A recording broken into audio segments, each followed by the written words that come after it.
Salut à tous les amis, j'espère que vous allez bien. On se retrouve ce dimanche 2 août 2026 pour une nouvelle vidéo. Au sein de cette vidéo, on va parler donc du dossier essentiellement de Ferran Torres qui pourrait quitter le FC Barcelone pour signer au Paris Saint-Germain cet été. Donc il y a beaucoup de choses, on va les évoquer au sein de cette vidéo. Je vais vous répondre aux questions qu'on a pu me poser sur différents sujets, sur Julián Álvarez, sur également Rodri, sur le milieu de terrain, sur la défense. Bref, il y a beaucoup de sujets qu'on va évoquer au sein de cette vidéo. Installez-vous tranquillement. Likez, commentez, partagez, n'hésitez pas à booster la vidéo. Je remercie tous ceux qui étaient en live hier, petit live qui n'était pas prévu mais qui finalement s'est parfaitement déroulé. Je remercie tous ceux qui étaient présents, c'était super. Là, au sein de cette vidéo, on va parler de tous les sujets, tous les derniers sujets chauds du côté du Barça. N'hésitez pas, comme je vous l'ai dit, à vous abonner, à lâcher un petit sub également sur Twitch si vous le voulez. Ça fait toujours plaisir, c'est gratuit avec un compte Amazon Prime sur Twitch. N'hésitez pas à Discord, Instagram, Twitter. Bref, toutes les informations seront sur Actualité Barça. C'est parti, on y va. Alors on débute sur le sujet Ferran Torres en préambule. Je le rappelle, c'est un joueur dont le contrat se termine à l'été 2027. Donc il lui reste 1 an de contrat. Le FC Barcelone a également une volonté pour l'instant de prolonger le joueur. Malheureusement, les négociations n'avancent pas parce que le salaire que le Barça pourrait proposer à Ferran Torres ainsi qu'à l'agent n'est pas assez élevé selon eux. Ils estiment que le statut du joueur, compte tenu de la saison passée, n'est pas forcément adéquat par rapport à ce que le Barça propose. Ils ont mal pris également la gestion du cas Ferran pendant la saison avec Lewandowski qui lui a repris sa place en fin de saison. Mais moi, je le rappelle à Ferran Torres que pendant des mois et des mois, il n'a pas marqué de but et pourtant il était titulaire. Et malgré tout, Flick, tu as fait confiance, il a fait ses stats, il faut le dire, il a marqué un peu plus de 20 buts, mais tu ne peux pas être le 9 du Barça et marquer que 20 buts. Le 9 du Barça, il doit marquer 35, 40 buts par saison et te garantir une certaine efficacité, ce qui n'est pas le cas d'un Ferran Torres qui pour moi est beaucoup plus un joueur de banc qu'un titulaire. Pour autant, le joueur, on le sait, pendant la Coupe du Monde a été en contact avec Luis Enrique à maintes et maintes reprises. Le coach espagnol, le coach veut absolument signer le joueur valencien. Il faut savoir que Ferran Torres connaît très bien Luis Enrique pour des raisons personnelles également. C'est un joueur qu'il a lancé en sélection espagnole, il lui a donné beaucoup de confiance, il l'a lancé comme titulaire également là-bas. Il ne faut pas oublier que Ferran Torres, le Paris Saint-Germain, pour l'instant, il n'y a pas d'accord total entre le joueur et le club parisien. Pour autant, ça ne devrait pas poser de problème puisque le joueur veut y aller. Luis Enrique le veut, ils ont déjà discuté ensemble. Et donc, compte tenu du fait que le Barça pourrait proposer un salaire qui n'est pas suffisamment avantageux, eh bien, le projet parisien intéresse particulièrement Ferran Torres, sachant qu'il sait que Luis Enrique lui fera jouer, peut-être pas toujours titulaire, c'est vrai, mais il aura un salaire aussi plus intéressant. Et donc, Ferran Torres envisage sérieusement de quitter le Barça cet été. Et donc, normalement, lors des prochains jours, il devrait y avoir des premières discussions préliminaires entre le Paris Saint-Germain et le FC Barcelone. Le Barça est dans une situation compliquée puisqu'il n'y a pas de numéro 9 aujourd'hui sur le marché qui a été acheté par le Barça. Or, Karim Adeyemi, qui à la base était pour amener une certaine profondeur de banc et pouvant être, entre guillemets, le remplaçant naturel d'un Ferran Torres qui pourrait partir, mais le problème reste toujours présent, c'est l'absence d'un top numéro 9 dans cet effectif. Donc si tu ajoutes en plus un départ de Ferran Torres, bon, je peux te dire que tu as signé Adeyemi, tu as Olmo qui peut jouer faux neuf, tu as également Anthony Gordon, mais on parle d'un vrai neuf, un neuf d'une certaine qualité qui puisse te garantir 35-40 buts. Ça coûte cher, certes, mais aujourd'hui c'est une nécessité. Personnellement, je l'ai expliqué sur mes différents réseaux sociaux, je vous avais dit, vendre Ferran Torres, il lui reste 1 an de contrat, ça me choque pas. Mais je pense qu'il faut d'abord signer un joueur avant. Parce que si tu vends Ferran Torres alors que tu n'as pas signé le numéro 9, eh bien tous les clubs européens sauront que tu es dans une certaine urgence pour te renforcer à ce poste-là et ils pourraient te demander encore plus d'argent. Parlons d'ailleurs du prix attendu pour un Ferran Torres. C'est un joueur qui, je le rappelle, il lui reste 1 an de contrat. Donc le Barça ne peut pas lui non plus lui demander au PSG 70-80 millions d'euros. Il faut aussi rappeler qu'en cas de prolongation de contrat de Ferran Torres, le Barça est obligé de verser un bonus de 8 millions d'euros à Manchester City. Ça aussi, il ne faut pas l'oublier. C'est une clause qui avait été ajoutée par Matteo Alemany à l'époque lorsqu'il était directeur sportif du Barça.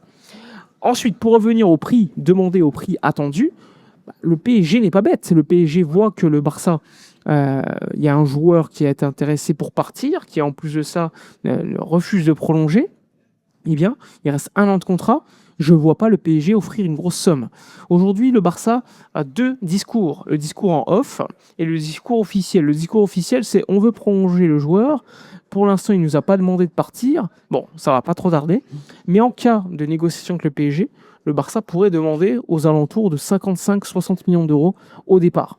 Mais je pense que le club barcelonais pourrait accepter 45 millions d'euros, 50 millions d'euros, grand maximum pour Ferran Torres, parce qu'ils le savent. Il lui reste 1 an de contrat et c'est très peu probable qu'il le laisse partir libre. Je serais très surpris parce que s'il le laisse partir libre, forcément tu t'assois sur une belle somme d'argent malgré tout, sachant que le Barça pourrait générer quasiment 50 millions d'euros de fair play en cas de départ de Ferran Torres à ce prix-là, parce que tu as la plus-value comptable, il lui reste 10-15 millions d'euros à amortir, donc si tu le vends à 50, tu as déjà une plus-value comptable de 35, et en plus tu ajoutes le salaire économisé, donc ça fait quasiment 50 millions d'euros de fair play, différence limite salariale masse salariale, ce qui est quand même assez considérable, hein. Tu peux aller sur le marché pour signer un joueur très très cher. Donc voilà, c'est aussi un aspect qu'il ne faut pas oublier. Le Barça doit absolument recruter un numéro 9. C'est une priorité absolue demandée par Hansi Flick. On a marché sur la recrue du défenseur central pour privilégier le poste de numéro 9. Je le rappelle, on a écarté Bastoni alors que les négociations étaient très avancées. Flick a écarté cette possibilité. Ils ont écarté ensuite, ils n'ont pas totalement écarté, mais disons que la discussion pour Cristian Romero n'a pas été privilégiée par Hansi Flick parce qu'il voulait un gaucher et qu'il voulait un attaquant en priorité. Donc forcément, le mercato a été bloqué pendant de longues semaines sur le dossier du numéro 9 et notamment Julián Álvarez pour cette raison. Donc on n'a pas recruté en défense pour l'instant parce qu'on est focus absolument à 100% sur le poste de numéro 9. Et vous le connaissez, le dossier Álvarez est ultra complexe parce que l'Atlético, pour l'instant, a toujours publiquement refusé de négocier et demande quasiment la clause libératoire de 490 millions d'euros, ce qui n'a pas grand sens. Moi, si j'étais l'Atlético, je vois un joueur qui veut partir. Moi, j'ai une philosophie qui est comme ça, tu veux partir, je te vends. Quelconque joueur du Barça, d'ailleurs. Je te vends au bon prix, au prix logique. Je ne vais pas demander 400 millions d'euros, ça n'a pas de sens. Si c'est pour un joueur bon, pas plus. Julián Álvarez, pour moi, c'est un très bon neuf, mais c'est pas non plus un neuf générationnel. Donc, si perso, moi, j'étais l'Atlético, franchement, je prends Ferran Torres en échange et tu rajoutes une somme, je serais très content. Mais encore une fois, a priori, c'est pas forcément la volonté de l'Atlético qui veut garder le joueur. Mais il faut pas oublier que l'Atlético est très intéressé par Ferran Torres. La problématique, c'est que le joueur, a priori, pour l'instant, est plus intéressé par une arrivée du côté de la capitale française, du Paris Saint-Germain. Donc, hâte de voir un petit peu ce qui va se passer. Pour en revenir vite fait au dossier Julián Álvarez, et je l'annonçais là, on parlait beaucoup du 31 août comme une deadline pour le recrutement ou pas de Julián Álvarez. Non, c'est pas ça. C'est juste une date qui avait été balancée comme ça, fin du mois, début du mois prochain, par Laporta. Ce que je peux vous ajouter en termes d'information, c'est que prochainement, il y a une discussion prévue entre Laporta et Gil Marín, le dirigeant, le CEO de l'Atlético de Madrid. Et c'est lors de cette discussion finale qu'on saura si le Barça pourra ou pas recruter Álvarez. Il est probable que l'Atlético refuse. Mais si le Barça ne peut pas, eh bien, il considérera que l'offre, la possibilité de recruter Álvarez pour cet été sera off. Et le Barça changera totalement de piste. Alors, est-ce que le Barça recrutera un neuf ensuite ? Difficile à dire, parce que le Barça veut se recruter surtout en qualité plutôt qu'en quantité et prendre des joueurs par défaut. On entend beaucoup parler du nom de Vlahovic, qui a été proposé à maintes reprises. Je le rappelle, l'agent réclamait en février-mars 20 millions d'euros de prime à la signature, plus un salaire quand même de 8-9 net. Le Barça avait refusé et c'était un petit peu moqué au sein des bureaux de la proposition effectuée. Vous voyez, Vlahovic, quasiment aucun club le veut parce que tout simplement, les propositions, les attentes de l'agent et du joueur sont beaucoup trop élevées. La Juve avait même tenté de renégocier, mais c'est impossible. Maintenant, tu n'as que des clubs turcs intéressés par Vlahovic et il n'écarte pas de baisser ses prétentions salariales maintenant, parce que forcément, c'était ridicule. Donc tu as Vlahovic comme numéro 9, qui s'est proposé à maintes reprises, mais c'est pas une piste aujourd'hui privilégiée pour le Barça. Aujourd'hui, peut-être que dans 2-3 semaines, peut-être, mais aujourd'hui, ce n'est pas le cas. Ni pour Vlahovic, ni pour Aslani, que j'entends beaucoup parler sur les différents réseaux sociaux. C'est beaucoup plus un intérêt du joueur, qui lui rêve clairement du FC Barcelone, que du Barça pour l'instant, en tout cas. Mais il est clair que le Barça a besoin d'un neuf. Et si le Barça ne prend pas un neuf, d'accord, mais recrute en défense centrale, recrute au milieu de terrain et surtout le latéral gauche. Le latéral gauche, Joao Cancelo, on n'en parle pas trop parce que le dossier devrait être réglé assez rapidement. Mais au milieu de terrain, tu as besoin de quelqu'un, je pense, surtout avec la blessure de De Jong, la potentielle vente de Casado. On parlait beaucoup de Rodri, le nom de Javi Guerra est également revenu. Mais là aussi, c'était beaucoup plus un intérêt assez rapide, une consultation, analyser un petit peu le marché. On avait fait la même chose pour Rodri, c'est ce qui m'avait fait savoir que le Barça était sur le marché des milieux de terrain. On a entendu beaucoup parler dernièrement du nom de Hasdin Ounahi, le joueur de Gérone, dont je crois il a une clause libératoire de 25 millions d'euros. Il appartient à Gérone. Il intéresse particulièrement les clubs saoudiens. Je crois qu'il y a Al Ittihad, mais également les clubs espagnols, le Real Betis, mais pas que. Alors c'est vrai que le Barça a pris des informations sur Hasdin Ounahi pendant la saison, il est vrai, mais il n'y a pas eu d'avancée par rapport à cela. Le Barça n'a pas pris la décision pour l'instant finale d'aller recruter le joueur marocain ou pas. Donc ça, c'est aussi des rumeurs qu'on entend sur les différents réseaux sociaux. Il faut faire attention. Le Barça aujourd'hui travaille en silence. C'est pour ça que moi je vous avais dit que le Barça avait rencontré différents agents. Vous avez parlé de Mikel Oyarzabal, ceux qui étaient en live hier. Il y avait également l'agent de Miko Tadze. Mais ce sont surtout des prises de contact, des prises d'informations pour savoir si le joueur est dispo, à quel prix, le salaire éventuel, etc. Mais ça ne veut pas dire que le club va aller sur le joueur en question. Le Barça, au début de Mercato, avait fait la même chose avec Mouriki, le joueur de Mayer, qui aujourd'hui est en Turquie. Donc c'est quelque chose d'habituel. Maintenant, nous, en tant que fans, ce qu'on attend, c'est des recrues. On attend particulièrement que le coach reçoive ce qu'il a demandé. Parce qu'Hansi Flick, il surperforme avec cet effectif, honnêtement. Et je pense qu'il mérite tout le respect du monde. Et je pense qu'il mérite d'avoir les joueurs qu'il demande. C'est pour ça qu'on a refusé Bastoni. Parce qu'il ne le voulait pas forcément au final. Et je pense qu'on a besoin de respecter les demandes de Flick. Et Flick, il a des exigences. Et aujourd'hui, les exigences de Flick, elles ne sont pas respectées. On a recruté Jesse Bissiou, qui est un jeune joueur, qui a certes un gros potentiel. On a recruté Gordon, qui était demandé, parce qu'il voulait absolument un ailier potentiellement remplaçant de Rafinha, parce que Rafinha se blessait beaucoup. Mais aujourd'hui, la demande de Flick, c'est le poste de neuf. Un Lewandowski bis, aujourd'hui, il n'y en a pas. On n'a pas respecté sa demande. Il demandait un latéral gauche. Il voulait absolument Cancelo. Aujourd'hui, dans les faits, on ne l'a pas recruté, même si je pense que ça va se faire. Dans les faits, au 2 août, c'est pas encore fait. Il a demandé également un neuf, c'est pas fait. Et le défenseur central était également une demande. Je le rappelle, Gvardiol avait été proposé par l'agent. Il intéressait particulièrement Hansi Flick. Néanmoins, le prix et le salaire étaient complètement hors sol. Mais Flick était très intéressé parce qu'il veut absolument un défenseur central gaucher un peu plus expérimenté. Alors que Gvardiol est quand même jeune, mais il veut absolument un défenseur central gaucher d'une certaine qualité.